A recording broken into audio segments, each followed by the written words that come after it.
Le petit éléphant têtu.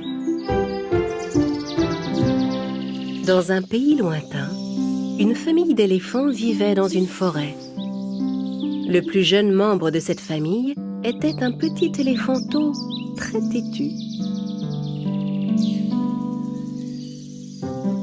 Un jour, alors que ses parents partaient en promenade, ils appelèrent le petit. « Mon chéri, où es-tu encore caché? Viens, nous allons faire une promenade. »« Où es-tu, mon fils? Viens par ici. » Peu après, le petit éléphant s'approcha de ses parents.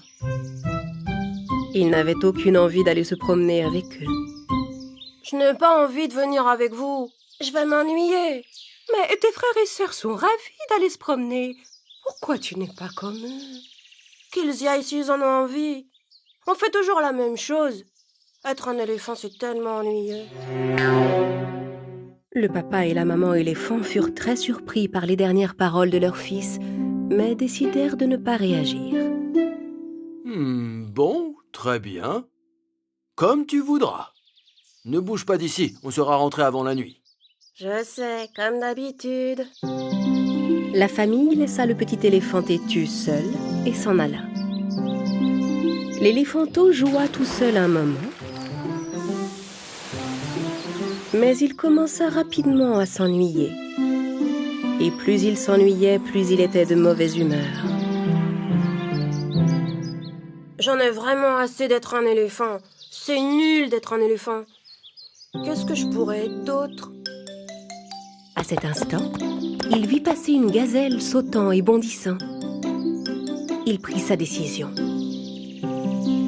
Mais oui, je vais être une gazelle rapide et agile. Le bébé éléphant entreprit de copier la gazelle et essaya de bondir comme elle. Mais ses grosses pattes maladroites se tordirent et il tomba la tête la première, ce qui lui fit un peu mal. C'est pas amusant d'être une gazelle. Le petit éléphanteau s'aventura un peu plus loin dans la forêt. Il arriva au pied d'un arbre où des singes étaient en train de jouer. Ils sautaient d'une branche à une autre et avaient l'air de beaucoup s'amuser. En les voyant, le petit éléphant se dit « Les singes s'amusent drôlement bien !» et il décida d'être un singe. Il appela les singes qui étaient dans l'arbre. « Hé, les singes, regardez-moi! Moi aussi, je suis un singe! Je veux jouer avec vous !» Les singes s'arrêtèrent un instant et observèrent le bébé éléphant. Puis ils descendirent de leur arbre et se mirent tous à l'encercler. L'un d'eux sauta sur lui, un autre lui tira l'oreille, un troisième se pendit à sa trompe et le dernier jeta une noix de coco sur sa tête. Le petit éléphant était abasourdi. Il ne pouvait pas s'enfuir en sautant sur une branche comme les singes. Il lui faisait vraiment mal. Il ne pouvait pas jouer avec eux. Finalement, il se débarrassa d'eux d'un coup de trompe et s'enfuit aussi vite qu'il le put.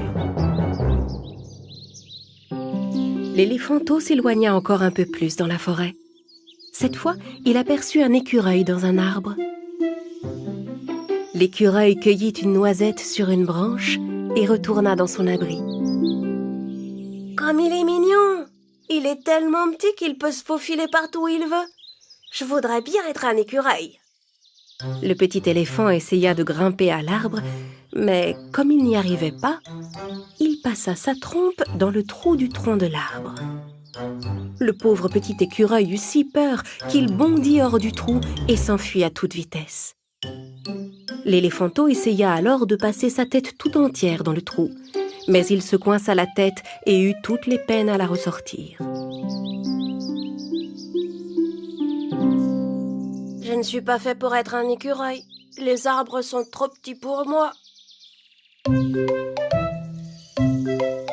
Le bébé éléphant était maintenant bien loin de sa maison. Un peu plus loin, il rencontra en chemin un beau perroquet. L'oiseau volait d'un arbre à l'autre et le petit éléphanteau le regardait avec admiration. Il s'approcha de lui. « Je voudrais être un perroquet. Tu peux m'apprendre à voler ?»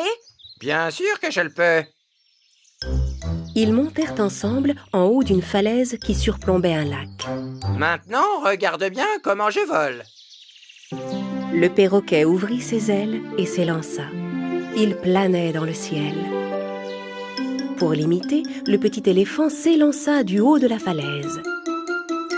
Mais tandis que le perroquet volait grâce à ses ailes, l'éléphanteau tomba aussitôt dans le vide et plongea tout droit dans le lac. Heureusement, il réussit à en sortir et à rejoindre la rive, mais il était couvert de boue et il avait mal partout. Le perroquet revint vers lui. « Je crois que tu ferais mieux de rester un éléphant, mon ami. » Juste au même moment, un petit oisillon tomba de son nid qui était accroché à la falaise et disparut dans l'eau du lac. Prise de panique, la mère de l'oiseau vola tout droit vers le lac pour essayer de retrouver son petit. Elle survolait la surface de l'eau en appelant « À l'aide! Venez m'aider! Sauvez mon petit, je vous en prie !» Le bébé éléphant retourna dans le lac, plongea sa trompe dans l'eau et commença à chercher l'oisillon. Au bout de quelques secondes, il ressortit sa trompe de l'eau en tenant le petit oiseau qu'il avait retrouvé. « Il est vivant! Il est vivant !» Le petit éléphanteau déposa délicatement l'oisillon sur la rive. La maman oiseau s'approcha de lui en volant. « Heureusement que tu étais là. Sans toi, je crois bien que mon petit se serait noyé. » L'éléphanteau était tout content d'entendre ces paroles. Il se sentait utile. S'il n'avait pas été un éléphant, il n'aurait pas pu sauver ce petit oiseau. Finalement, je crois que je suis content d'être un éléphant. Il faisait presque nuit et l'éléphanteau était très loin de chez lui. Il avait vraiment hâte de rentrer. Sur le chemin du retour, il vit le perroquet voler dans le ciel, l'écureuil sortir la tête de son tronc, les singes se balancer d'une branche à l'autre et la rapide gazelle courir devant lui. Mais il n'avait qu'une envie, c'était de retrouver sa famille qui lui manquait. Il comprit à quel point il avait dû les contrarier en étant si têtu et il ne pensait qu'à une chose, leur présenter des excuses.